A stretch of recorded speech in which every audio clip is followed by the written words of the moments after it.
ആദിവാസി ഊരുകളുടെ പേരുമാറ്റ ഉത്തരവ് റദ്ദ് ചെയ്യണമെന്നാവശ്യപ്പെട്ട് പ്രതിഷേധം. ആദിവാസി ഊരുകളുടെ പേരുമാറ്റ ഉത്തരവ് റദ്ദു ചെയ്യണമെന്നാവശ്യപ്പെട്ട് പ്രതിഷേധം. ലോക്സഭാ ഇലക്ഷനു മുമ്പ് മുൻ മന്ത്രി കെ രാധാകൃഷ്ണൻ ഒപ്പിട്ട ഉത്തരവിനെതിരെ ജില്ലാ ആദിവാസി സമിതി പ്രതിഷേധവുമായി രംഗത്തെത്തിയിരിക്കുകയാണ്. ഇനി മുതൽ പട്ടികജാതി പട്ടികവർഗ സങ്കേതങ്ങളുടെ പേര് നഗർ, ഉന്നതി, പ്രകൃതി എന്നിങ്ങനെയാവണമെന്നാണ് ഉത്തരവ് പറയുന്നത്. പട്ടികജാതി പട്ടികവർഗ വികസന വകുപ്പിന്റെ ഈ തീരുമാനം പട്ടികവർഗ വിഭാഗങ്ങൾക്ക് സ്വന്തം അസ്തിത്വം നിലനിർത്തുന്നതിനെതിരെയാണെന്നാണ് പ്രതിഷേധക്കാർ ചൂണ്ടിക്കാട്ടുന്നത്.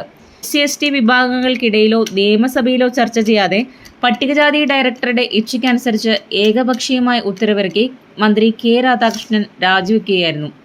നൂറ്റാണ്ടുകളായി ആദിവാസി വിഭാഗം നിലനിർത്തി വരുന്ന ഊരുകൂട്ട സംവിധാനം, അതിന്റെ ഭരണ സംവിധാനം എന്നിവ ഇല്ലാതാക്കാനുള്ള ആസൂത്രിത നീക്കത്തിന്റെ ഭാഗമാണെന്നാണ് ആരോപണം.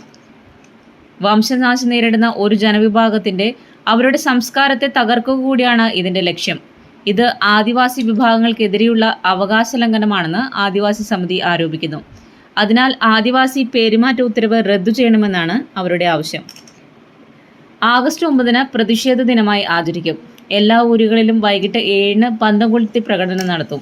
അന്നേ ദിവസം രാവിലെ 11 മണിക്ക് ചാലക്കുടി ട്രൈബൽ ഡെവലപ്മെന്റ് ഓഫീസിന് മുന്നിൽ പേരുമാറ്റ ഉത്തരവിന് തീ കൊളുത്തും. പ്രതിഷേധം KSPMS general secretary PK Venu ഉദ്ഘാടനം ചെയ്യും. വാർത്താസമ്മേളനത്തിൽ കോർഡിനേറ്റർ MN പുഷ്പൻ, ജില്ലാ ആദിവാസി സമിതി vice president MK Gopalan, treasurer Sunitha Suresh തുടങ്ങിയവർ പങ്കെടുത്തു.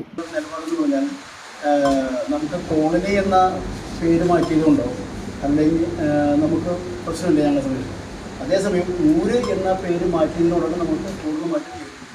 കാരണം ഊര് എന്ന് പറഞ്ഞു കഴിഞ്ഞാൽ അത് ഈ സർക്കാരുകളോ അല്ലെങ്കിൽ ഏതെങ്കിലും പാർട്ടികളോ അല്ലെങ്കിൽ ഹിന്ദുക്കളോ മറ്റാരെങ്കിലോ ഇട്ട പേരല്ല. അത് ആത്മീയമായിട്ട് പണ്ട് അച്ഛനപ്പം കാരണമായി ഞങ്ങളുടെ ഒരു ഭരണ സംവിധാനം ഉണ്ടായിരുന്നു ആദിവാസികൾ. ആ ഭരണ സംവിധാനത്തിൽ വരുന്ന ഒരു പേരാണ്. ആ ഭരണ സംവിധാനത്തിൽ തിരിച്ചിരുന്ന ഒരു ഏരിയകളാണ് ഊര് എന്ന് പറയുന്നത്.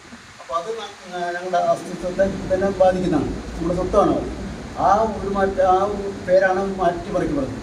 അപ്പോൾ ഈ ഊരുമാറ്റത്തിൽ കൃത്യമായിട്ട് ഊരുകളുടെ പേര് മാറുക മാത്രമല്ല, നേരെ മറിച്ച് ഒരു സാമൂഹ്യ അവകാശത്തിൻ്റെ ഒരു ലംഘനം കൂടി ആരംഭിക്കാൻ പോകുന്നു എന്നുള്ളതാണ് അതിൻ്റെ ഏറ്റവും വലിയ ചിന്ത. ഇതേപോലെ തന്നെ പണ്ട് നേരത്തെ 1980 പട്ടികവർഗ വരുന്നതിന് മുമ്പ് ഹരിജൻ എന്ന പേര് നാമധേയത്തിലായിരുന്നു ആദിവാസികളെയും അതോടൊപ്പം തന്നെ പട്ടികജാതികരും അറിയപ്പെട്ടത്. അപ്പോൾ 80-ലാണ് ആ പേരുമാറ്റം നടക്കുന്നത്. ആ 80-ൽ ആ പേരുമാറ്റം നടക്കുന്ന കാലഘട്ടത്തിൽ തന്നെയാണ് ഫോറസ്റ്റ് ഡിപ്പാർട്ട്മെൻറ്റ് കൺസർവേഷൻ ആക്ട് നിലവിൽ വരും 1990. ആ കൺസർവേഷൻ ആക്ടും ഈ പേരുമാറ്റവും വന്നതിന് ശേഷം ആ കൺസർവേഷൻ ആക്ട് നടപ്പിലാക്കിയപ്പോൾ വനാന്തരങ്ങളിൽ താമസിച്ച് ജീവിക്കുന്നതിനുള്ള വനവിഭവങ്ങൾ ശേഖരിക്കുന്നതിനുള്ള തമ്മിലുള്ള എല്ലാവിധ സൗകര്യങ്ങളും അവകാശവും ഉണ്ടായിരുന്ന ഞങ്ങൾക്ക് 80-ലെ പേരുമാറ്റത്തോടുകൂടി സർക്കാർ ഈ കൺസർവേഷൻ ആക്ട് പ്രകാരം അവിടെയൊക്കെ ജെണ്ട കെട്ടി ആദിവാസി ഭൂമിയും വനഭൂമിയും തിരിക്കുകയും വനത്തിൽ നിന്ന് ആദിവാസികൾ